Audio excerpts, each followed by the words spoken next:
We've got 4 top-level discussions coming your way, all of them looking at the key issues facing our societies and businesses. First up, how to make Europe a digital powerhouse. And joining me for this, I'm delighted to welcome our panelists. We have Marija Ilić, who is president of the Serbian Games Association, or of the board of the Serbian Games Association.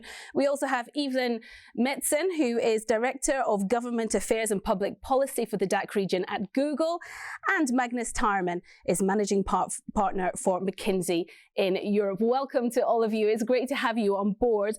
Magnus, if I can start with you, what is the biggest challenge when it comes to digital transformation?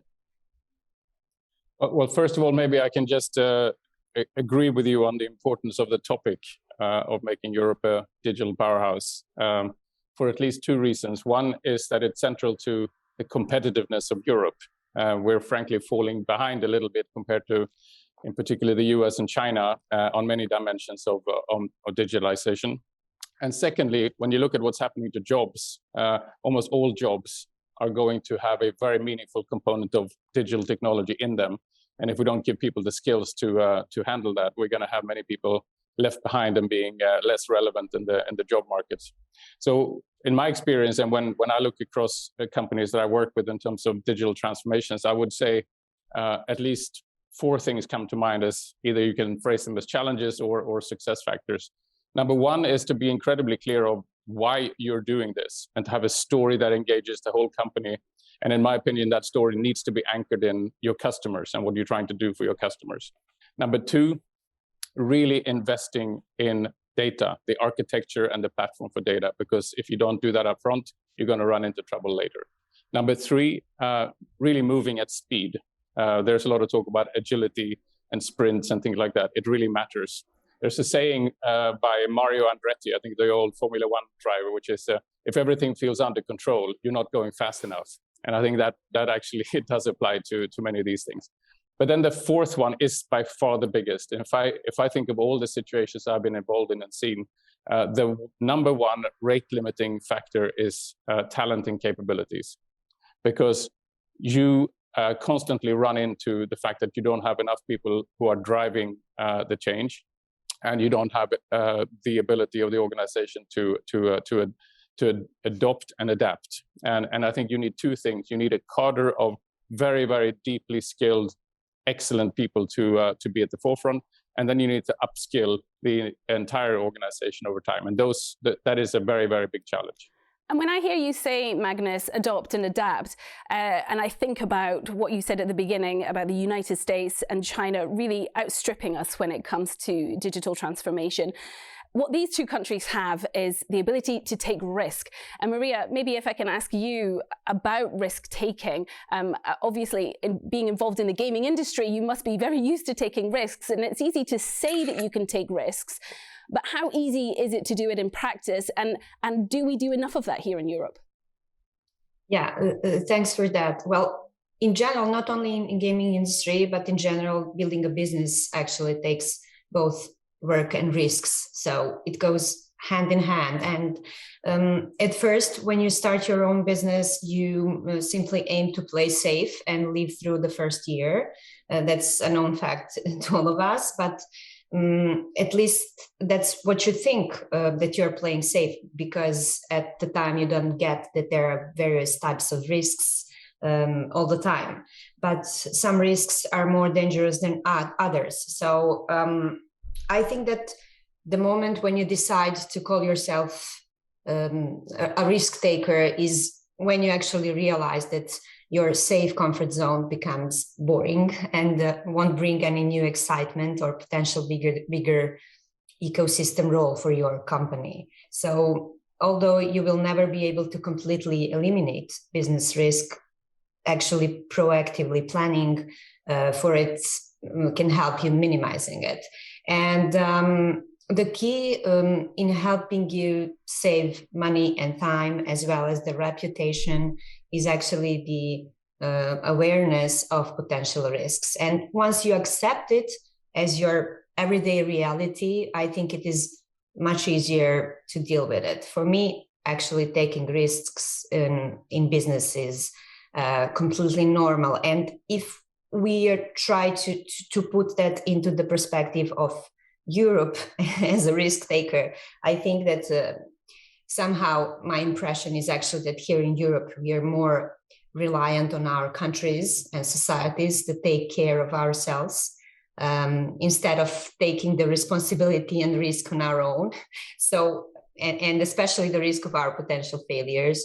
So in business, it is very simple. You completely understand that your actions are responsible for the outcome, either successful or failure. But it looks like that we don't get that our actions, for example, in the environment or society, are leading to pretty much the same. And I believe that the only way of changing this is changing this awareness is through prevention in the first place, through advocacy activities and education as well. It is actually a very complex issue, especially because it requires a mindset change, but I don't think it's impossible. Okay, well, before we cross over to you, Evelyn, let me just pick up on that point, Marija, with Magnus. When it comes to culture and developing a really good business landscape for us to take risk and to really drive change, Magnus, should this be led by the public or private sector? Because this is a key point. Yeah, I think if you look at digitalization, which includes risk-taking, of course, I would say, in some ways it has to be a team sport. And I don't think I would actually include one more constituent, because I think the most important thing is to get the ecosystem working in a good way together. And I would call out the private sector, of course, and business, which is responsible for driving its own digitization. But the other two critical stakeholders are governments, but also the education system. And I think the education system needs to be rewired for lifelong learning, shorter courses, more targeted, etc. Governments play a very, very important role, I think, in a number of different ways. One, I think they can play a big role in setting a very high ambition and a vision for their country when it comes to this.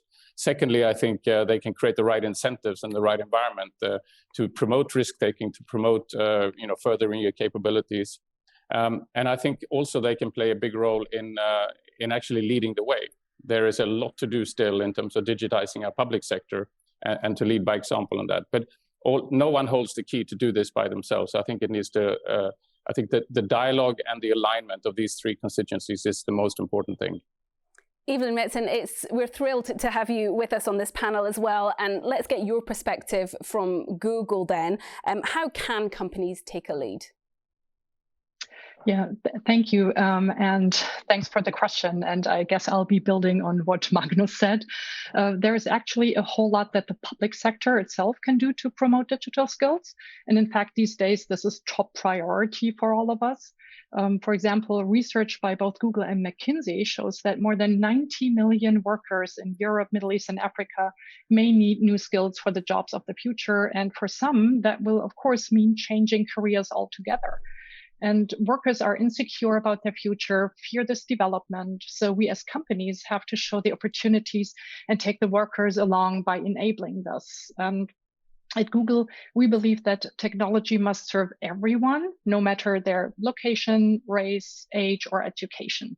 And that's why already 6 years ago, we began our Grow with Google program to train individuals in new sought after digital skills. And today, we're actually quite proud to say that we trained more than 17 million people in a year. Well, due to the pandemic and the increasingly tenuous job situations, we have seen a demand for our training skyrocket by 300%. And we experienced an unprecedented acceleration of a trend that we anticipated, all of us, I think, did, the companies, but that materialized over only a few months rather than over the span of a couple of years. So building on our own innovative tools and training programs at Google, we're constantly expanding our efforts to support job seekers throughout Europe. For example, we launched a new Google Career Certificates that will help people master job-ready skills in rapidly expanding fields and allow businesses to fill the seats of their in-demand positions. And those certificates help learners with no prior experience to work in new industries and job profiles. for example, in IT support, project management, and data analytics. And we constantly keep on developing courses of changing job profiles in various industries. Evelyn, do you actually target, sorry to interrupt, but do you actually target women, for example? Because when you look at statistics, women in STEM subjects, and that is when it comes to education, science, technology, engineering, and mathematics, only 22% of students are actually actively studying these topics are women. Do you try to change that through your certificates? Absolutely. I'm glad that you mentioned it. That would actually have been my second sentence here. Sorry. That we especially, no, it's perfect. This is, it all goes hand in hand. This is really true what you're mentioning. So we've seen this, that the proportion of women in MINT professions is already rather small, right? And in the pandemic, we saw that women are at even more risk now.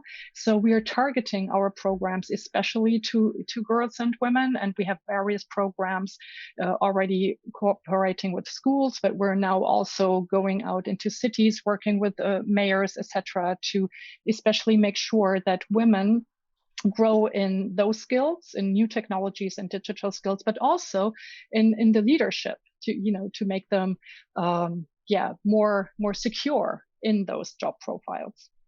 And Marija, what about from your perspective? What kind of impact would it make to your industry if there were more women, or certainly just more diversity within your industry?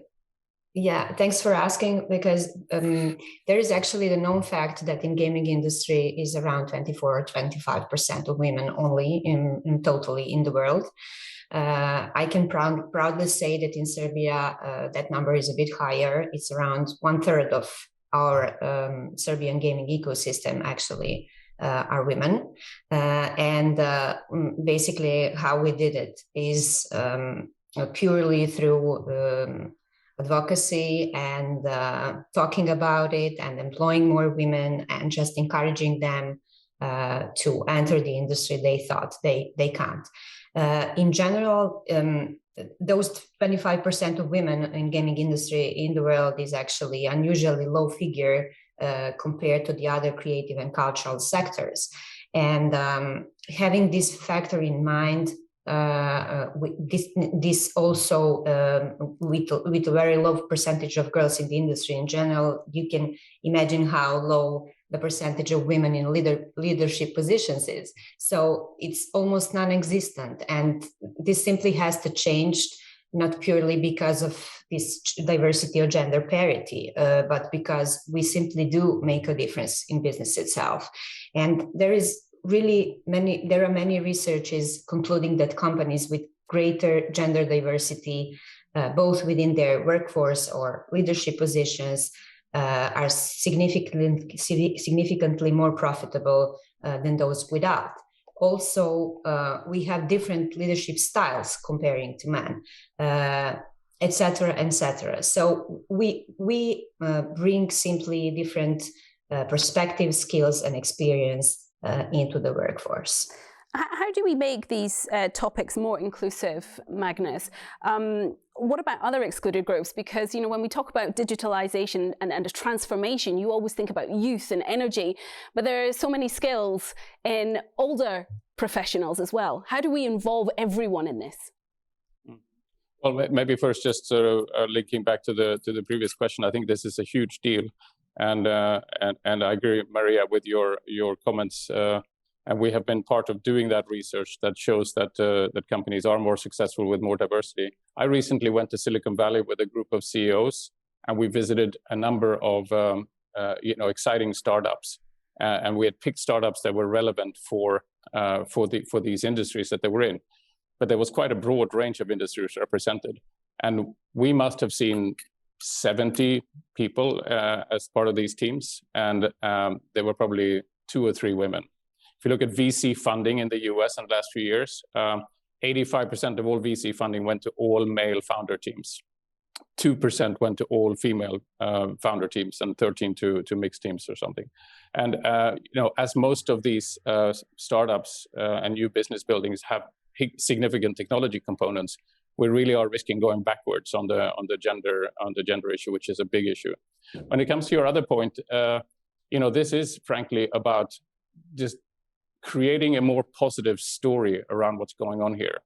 Because I think you see, and here I am disappointed in at least governments where that I see that we're not on our front foot trying to tell a positive story of what's happening, because this is fantastic. So many boring, monotonous jobs are disappearing, and the jobs that are created are more interesting and more value adding. But many people are in some sort of a negative loop. The robots are taking our jobs, et cetera, et cetera. There will be positive job growth from this. There will be net job creation. But we have to get a positive narrative where people say, listen, this is exciting. I want to be part of it. It may not be as difficult as I think. Google, other people are providing all kinds of easy ways to learn. But instead, I think we're creating a sense of fear, and I think it's fixable. But this is where government, in terms of the digital day and all of this, is a great step in that direction. The whole point, I think, is to get the public awareness up and people's appetite up in terms of being part of this, because otherwise, frankly, you become, as you say, irrelevant in the labor market. Can I expand on that really quick? Because I think you are right to a certain extent that we're not really telling the full positive story. On the other hand, I can see how governments and government entities are working with companies to actually change that. Take the EU Commission's Pact for Skills, for example, where sort of not only Google, but many companies are a partner of. And companies partner with employment agencies on a regional and national level. And I think they all understood that they need this cooperation with NGOs, the public sector, and the government to change this. And so I wouldn't say that the glass is half full. I think they see the opportunities, and we need them too to actually scale, to really reach everyone, especially the underrepresented groups. And yeah, I just wanted to add that. No, I agree, Evelyn. I don't mean to be overly negative, but I think there's a lot to do. There's a lot to do on this front.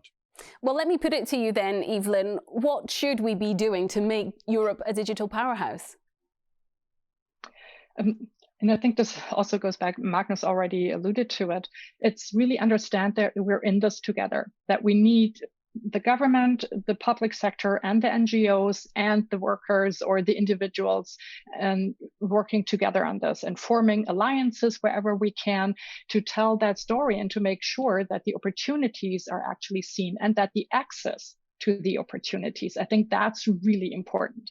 Those who don't have access to full-time education, the small and medium-sized companies, they need to understand that embarking on the digital transformation journey is not just, a challenge, but that it's doable. And we can only do this together. But when speed is of the essence, Marija, what's your advice?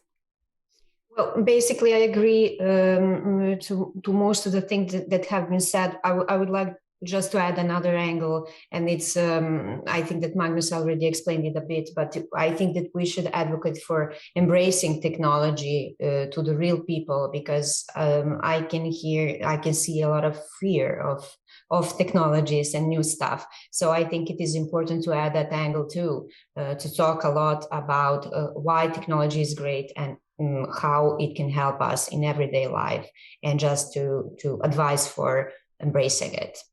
And what about digital days, such as the events that we have? How important are they? Magnus is obviously a fan. He mentioned them earlier. What do you think? Yeah, well, I think that we should just share the topics that you have just mentioned, and share all our findings from our old perspectives. That way, we are going to be able to progress faster. And a final word to you, Evelyn.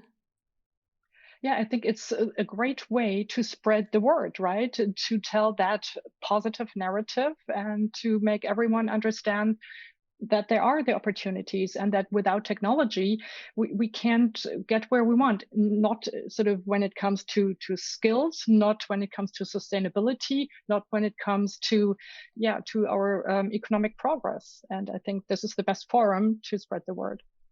Thank you all very much indeed for joining us. Evelyn Medson, Marija Ilić, and Magnus Tyreman. Thank you all for joining us. Pleasure. Thank you. Thanks for having us.